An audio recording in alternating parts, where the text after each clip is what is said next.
les jolis petits trains.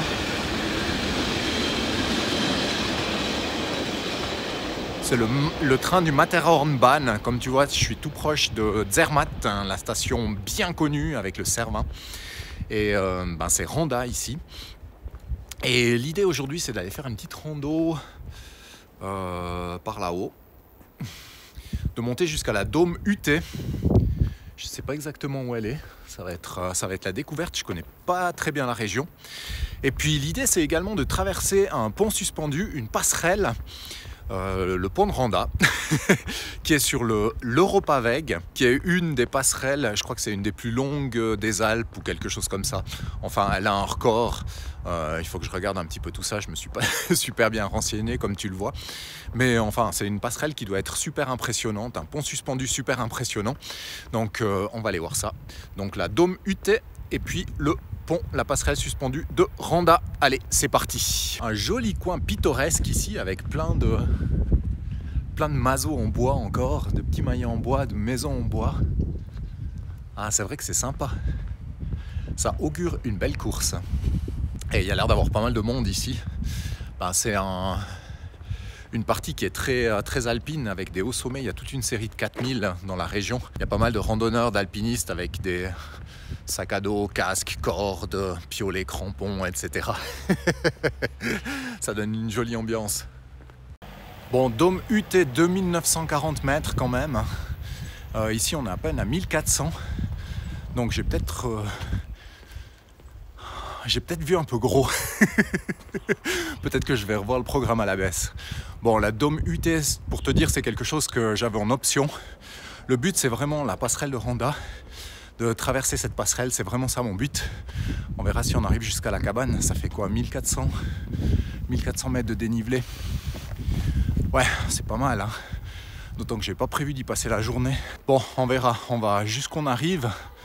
On fait au mieux. Et puis, si jamais on reviendra dans la région une autre fois, qu'est-ce que t'en penses? Allez, c'est parti.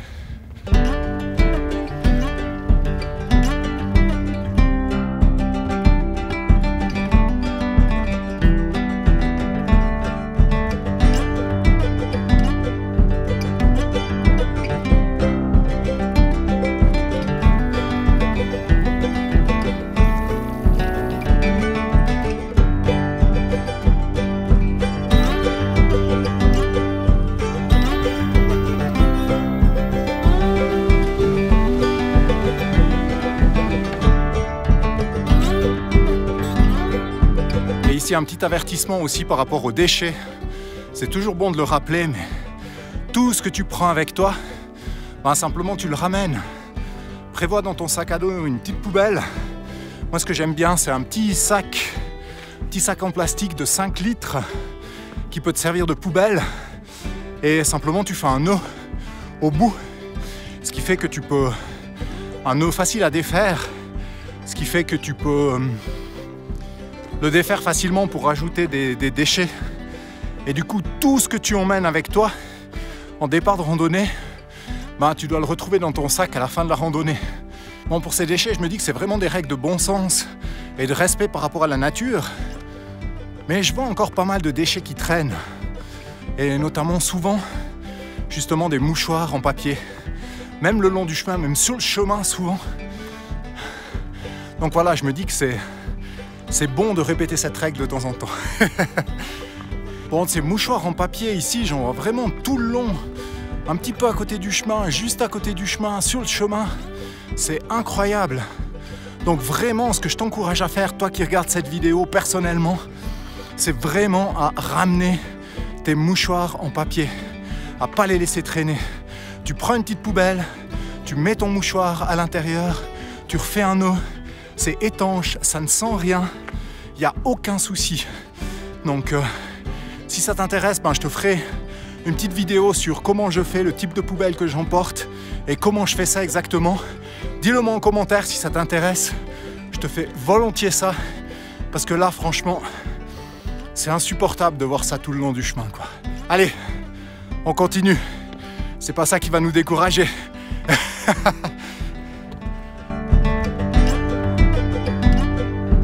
Alors toute cette première partie, elle monte vraiment beaucoup. sous forme de lacets comme ça, mais elle monte bien. Et du coup, j'aime bien ce type de terrain parce que tu prends rapidement de l'altitude. Là, quand je regarde en bas, je me dis, oh, tout là-bas, c'est Randa. Je suis déjà monté tout ça. Et ça, c'est vraiment cool.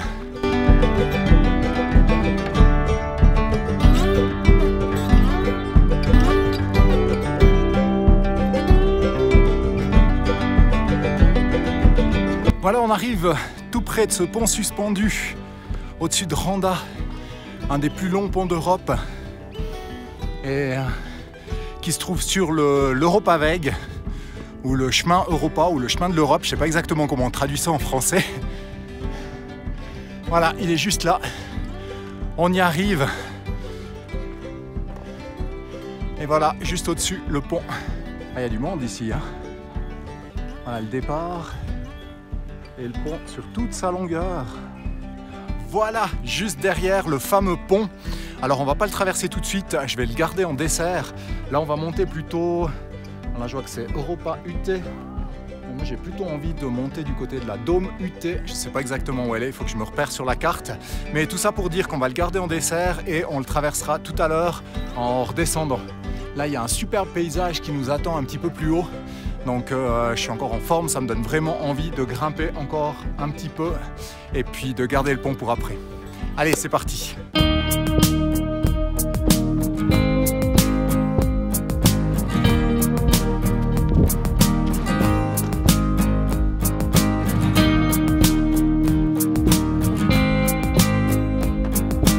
Voilà, c'est ici que les chemins se séparent entre la cabane Europa UT et puis la Dôme UT. Dôme UT, il nous reste encore 2h15 pour arriver jusqu'en haut. Donc on va pas partir de ce côté-là, où on serait sur l'Europaveg, la Europa UT, mais on va partir ici, sur un chemin blanc-bleu-blanc, direction la Dôme UT, ou la cabane du Dôme. Allez, go! Ah, pas de doute, là on est vraiment sur le bon chemin, en direction de la cabane du Dôme. D'après ce que j'ai vu, on passe là-haut, il y a des gens devant, donc je vois un petit peu le chemin. Là-haut, il y a une autre inscription, un autre balisage. Et puis ensuite, on va passer sur l'épaule. Et puis monter là dans les rochers. Je sais pas exactement le chemin, là, ce sera à découvrir. Allez, on va le découvrir ensemble. C'est parti. T'as vu comme c'est magnifique le paysage ici? Vraiment incroyable.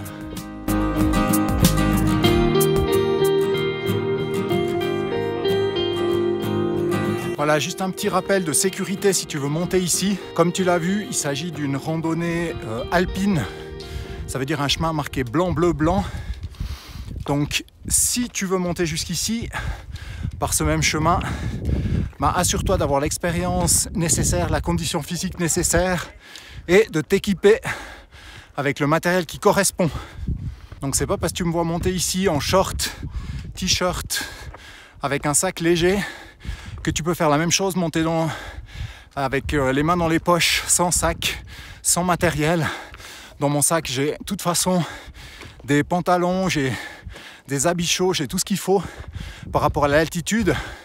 Et ça, quand tu viens dans ce genre de terrain, c'est vraiment super important de respecter. Voilà, à bon entendeur. Comme ça te permet vraiment de profiter pleinement de ces magnifiques paysages tout en restant en sécurité. C'est super important.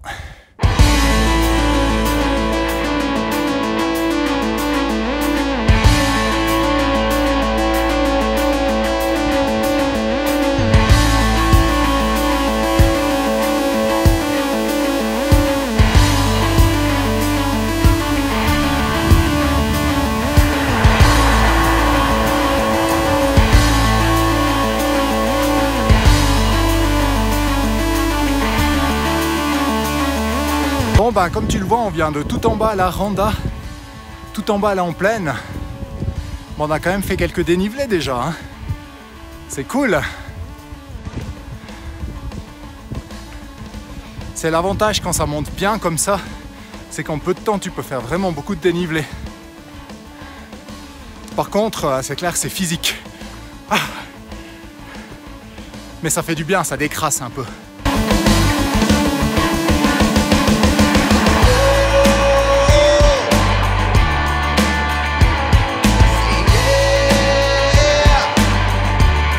Ah, c'est le Cervin là-bas dans les nuages. Bon, il y a tout le sommet qui est caché par les nuages. J'espère que ça va se dégager, qu'on le verra un petit peu mieux pour la suite. Ah, c'est génial ici. C'est vraiment spectaculaire. Excellent, là il y a même des escaliers.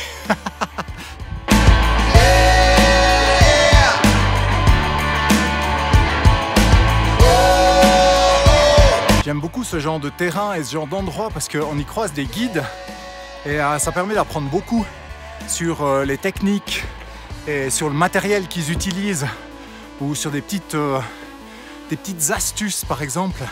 Là je viens d'en voir passer un avec un client qui était encordé et puis il avait mis ses bâtons ici à l'intérieur du sac à dos. C'est vrai que c'est une technique à laquelle j'avais jamais pensé. Donc c'est vraiment cool dans des endroits comme ça, surtout quand tu vois que c'est des professionnels, de regarder ce qu'ils font, les petites techniques qu'ils utilisent. Et ça permet vraiment de te perfectionner dans ton approche de la rando. Bon, ça c'est déjà de la rando un petit peu plus haute altitude. Ça s'apparente à de l'alpinisme, mais il y a des petits trucs que tu peux tout à fait appliquer en randonnée. Donc voilà, c'est des petits tips que tu peux trouver juste comme ça en observant et en observant surtout les professionnels, les gens qui ont l'habitude d'être en montagne, pour qui c'est leur pain quotidien, quoi.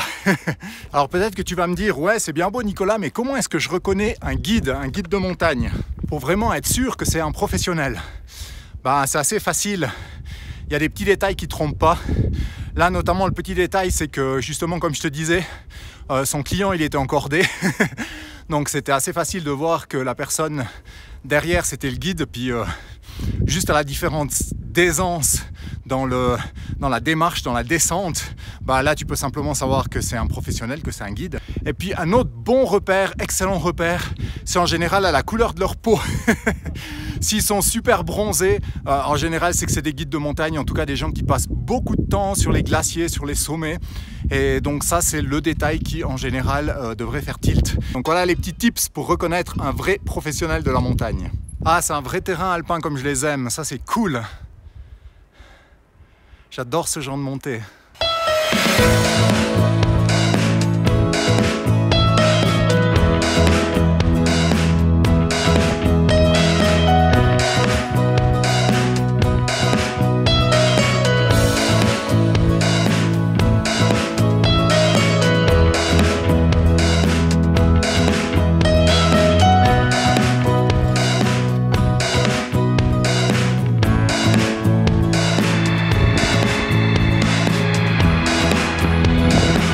Voilà, juste une petite pause ici pour m'hydrater.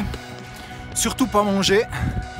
Surtout pas manger parce que, en fait, le moment où je suis le plus performant, c'est quand je suis à jeun. Là, il est presque 14 h. J'ai rien mangé depuis hier soir. Et c'est vraiment là que je me sens au top de ma forme.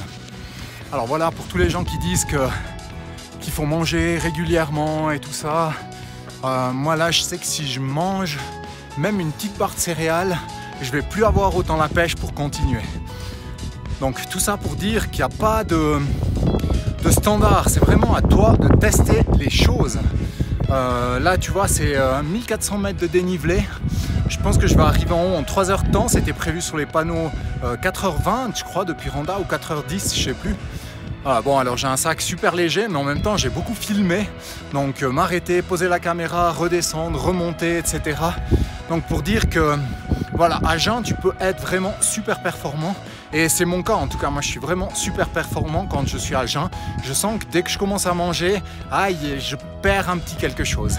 Donc encore une fois, pas de généralité, des tests à faire, tests en mangeant, en faisant un bon petit déjeuner, tu regardes comment ça va, tu pars une fois à jeun, tu regardes comment ça va. En fait, il faut peut-être le faire plus qu'une fois parce que si tu as l'habitude de prendre un bon petit déjeuner, effectivement, ça risque de te manquer.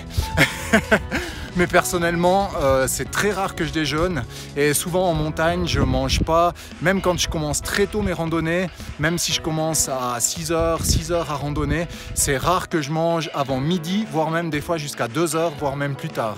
Et toute la première partie de journée, je la fais à jeun et c'est vraiment là que j'ai la pêche et vraiment là que je me sens bien, que je me sens performant et que je vais loin.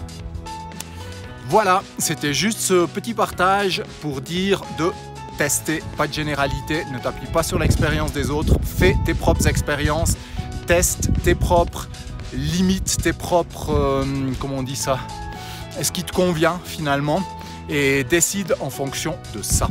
Voilà, allez, on continue, je pense qu'on doit arriver à la cabane là. Et je suis d'ailleurs très curieux de savoir comment c'est pour toi l'alimentation le matin. Est-ce que tu as tendance à prendre un bon petit déjeuner ou plutôt comme moi à partir à jeun et à faire une partie de la randonnée à jeun? Je serais très intéressé que tu me dises ça en commentaire et que tu partages ton expérience parce que toutes les expériences sont intéressantes et d'avoir un maximum de diversité, c'est ce qui donne la richesse à notre groupe, à cette communauté et de pouvoir échanger, c'est vraiment top. Donc ajoute ton avis sur la question en commentaire, c'est avec plaisir que je te lirai et que je te répondrai. Ah enfin la cabane du Dôme, la Dôme UT. Bon, je t'avoue que je suis quand même très content de l'avoir. Là, je commence à être un peu fatigué et juste de l'avoir en visuel, ça me donne du courage. Qu'est-ce que c'est beau ici! Quel paysage! Un vrai paysage alpin, comme je les aime. C'est magnifique. Voilà, arrivé à la cabane, avec derrière à l'arrière-plan le dôme.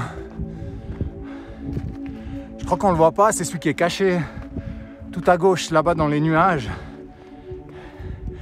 4545, c'est un dont l'altitude, dont je me rappelle l'altitude, 45-45, c'est facile. C'est le plus haut sommet entièrement suisse, c'est-à-dire le plus haut qui est complètement sur la Suisse et pas entre la Suisse et l'Italie, entre la Suisse et la France. Bon, je vais t'avouer quelque chose, c'est que d'arriver jusqu'ici, ça me donne qu'une envie, c'est de monter plus haut. Jusqu'à ces 45-45, ça me fait vraiment envie. Mais après, c'est une altitude, c'est un terrain bien sûr où je ne peux plus être en solo. Donc ça nécessite de trouver un partenaire pour voilà, s'encorder, traverser ces glaciers, ces arêtes. C'est super important bien sûr la sécurité. Donc voilà, mais en tout cas ça me donne vraiment envie de me remettre à l'alpinisme. Oh, c'est beau. C'est beau. Voilà, bienvenue à la cabane. Dôme UT, cabane du Dôme. Magnifique nid d'aigle. Allez, on va aller voir ça de plus près.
Jolie vue de Pila, sympa.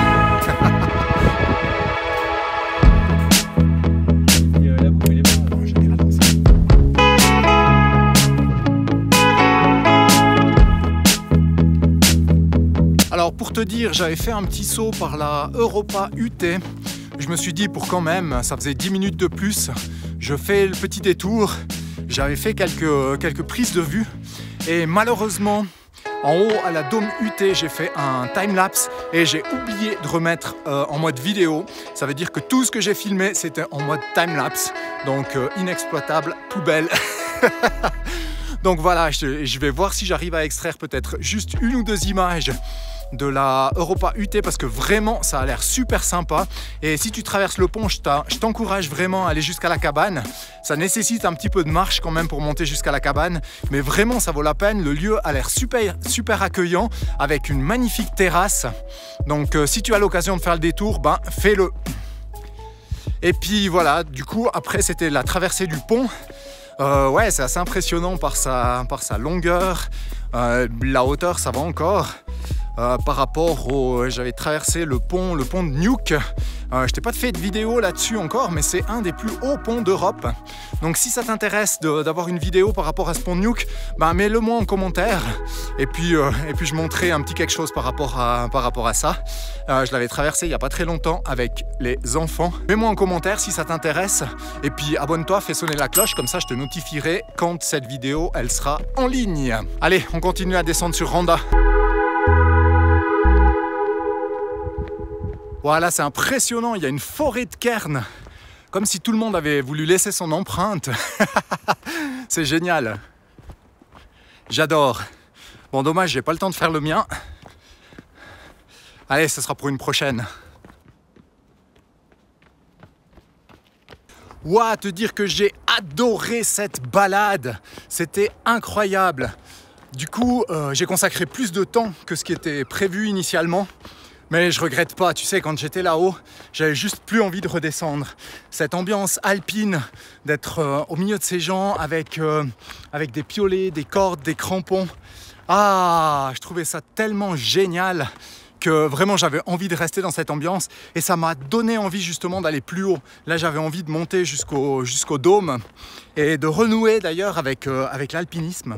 Si tu fais un petit peu d'alpinisme, si tu as déjà de l'expérience là-dedans et que tu cherches un partenaire, ben dis-moi, idéalement du côté de la Suisse, du Valais, pour pouvoir le faire de manière un petit peu plus régulière. Mais même si c'est une fois de temps en temps, eh ben, mets-le moi en commentaire si c'est quelque chose qui t'intéresse. Et puis volontiers on partage une course parce que ben, voilà, dès qu'on va un petit peu plus haut en altitude, pour la randonnée de moyenne montagne, il n'y a aucun souci de partir en solo. Par contre, dès que tu vas un petit peu plus haut, ben, forcément, il faut t'encorder et c'est quand même bien d'être avec quelqu'un. C'est plus facile que de s'encorder tout seul. Donc voilà, si c'est quelque chose qui t'intéresse, ben, dis-le moi en commentaire parce que moi je suis très intéressé à faire des courses d'un petit peu plus haute montagne. Les glaciers, les sommets, les 4000 ça me manque quand même un petit peu. Du coup, ça pourrait être vraiment cool.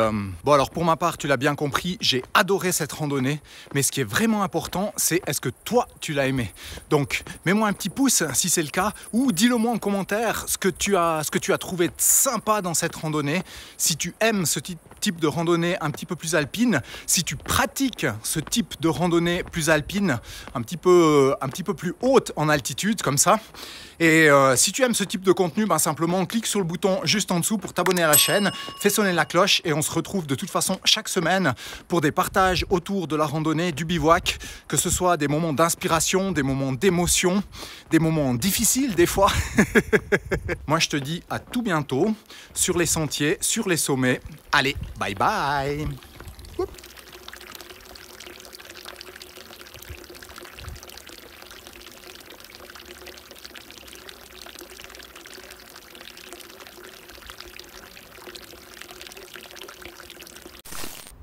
Et quoi? Et je sais plus quoi.